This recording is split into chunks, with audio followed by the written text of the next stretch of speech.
Kuya Cohen, noong bata ako, may imaginary friend ako. Ang pangalan niya ay Migs. Lagi siya nakaupo sa tabi ng kama ko.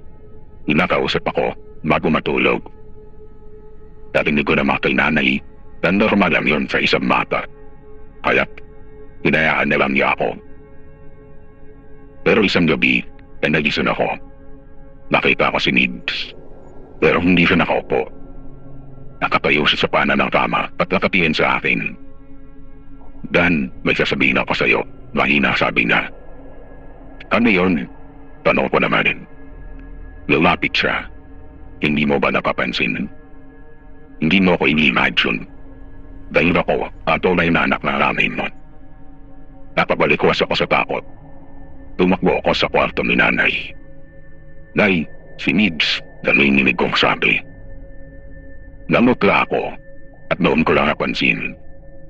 Na nasa kamay niya ay isang litrato dahil sa bata na hindi ko kamukha. Naulit sa mukha ni Migs. At sa likod ko, may isang bata na nakaritik. Alam niya na ako ang tunay na imaginary friend.